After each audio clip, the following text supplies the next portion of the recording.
ഈ അധികാര സ്ഥാനത്തിരിക്കുന്നവരാരായാലും അവർക്ക് നേരെ വ്യത്യസ്തമായ രീതിയിലുള്ള ചില പ്രതിഷേധ സ്വരങ്ങൾ ഉയർന്നേക്കാം. ആ പ്രതിഷേധ സ്വരങ്ങൾ അല്ലെങ്കിൽ പ്രതിഷേധ പ്രകടനങ്ങൾ നടക്കുമ്പോൾ അതിനോട് ഈ അധികാര സ്ഥാനത്തിരിക്കുന്നവർ സ്വീകരിക്കേണ്ട സമീപനം എന്താണ്? അതാണ് പ്രശ്നം. അപ്പൊ അദ്ദേഹം ചോദിച്ച ഒരു ചോദ്യം, മുഖ്യമന്ത്രി പോകുമ്പോൾ എന്താണ് സ്ഥിതി എന്നാണ്.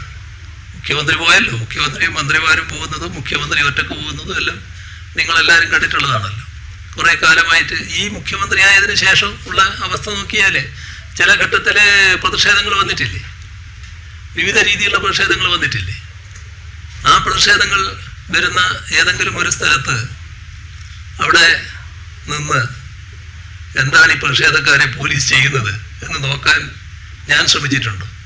എൻ്റെ കാര്യം വിട്ടുകളി, ഈ കേരളത്തിലോ രാജ്യത്തോ ഏതെങ്കിലും ഒരാള് ഈ അധികാര സ്ഥാനത്തിന്റെ ഭാഗമായിട്ടുള്ള ഒരാള് അങ്ങനെ ശ്രമിച്ചിട്ടുണ്ടോ? അങ്ങനെ ഒരു അനുഭവം നമ്മുടെ മുന്നിലുണ്ടോ? ഒരാളിങ്ങനെ യാത്ര ചെയ്തുകൊണ്ട് പോകുമ്പോൾ കരിങ്കൊടി കാണിക്കുന്നു, ആ കരിങ്കൊടി കാണിക്കുന്നവർക്കെതിരെ പ്രതിഷേധിക്കുന്നവർക്ക് നേരെ പോലീസ് എന്ത് നടപടിയെടുക്കുന്നു എന്ന് നോക്കാൻ വേണ്ടി അവിടെ ഇറങ്ങി ഒരു നിലപാടെടുക്കുന്ന ഒരു അധികാരിയെ നേരത്തെ എവിടെയെങ്കിലും നമ്മൾ കണ്ടിട്ടുണ്ടോ? അപ്പൊ എന്താണ് ഇദ്ദേഹം അങ്ങനെയുള്ള നിലപാടെടുക്കാൻ കാരണം? അത് സാധാരണ സെക്യൂരിറ്റി നടപടികൾക്ക് തന്നെ വിരുദ്ധമായിട്ടുള്ള കാര്യമല്ലേ?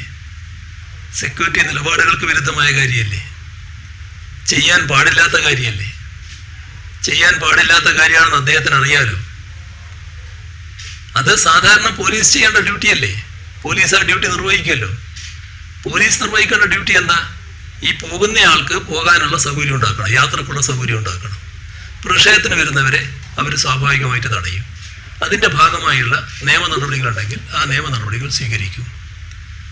ആ നിയമ നടപടികൾ ഞാൻ പറയുന്നത് പോലെ സ്വീകരിക്കണം. ആ FIR എന്നെ കാണിക്ക് എന്ന് ഏതെങ്കിലും ഒരാള് ഇങ്ങനെ ഒരു സംഭവ സ്ഥലത്ത് ഇറങ്ങി നിന്നിട്ട് ആ FIR-ന് വേണ്ടി സമരം നടത്തുന്ന സ്ഥിതി നമ്മൾ കണ്ടിട്ടുണ്ടോ? അത് സാധാരണ ചെയ്യാൻ പാടുള്ളൊരു കാര്യമാണോ? അപ്പൊ നമ്മുടെ ജനാധിപത്യ സംവിധാനത്തിലുള്ള തുടർച്ചയായുള്ള ഒരു നിലപാടിന് വിരുദ്ധമായ നിലപാടാണ് ആരിഫ് മുഹമ്മദ് ഖാൻ എന്ന കേരളത്തിലെ ഗവർണർ സ്വീകരിക്കുന്നത്. അതാണ് നമ്മൾ ആദ്യം കാണേണ്ടത്.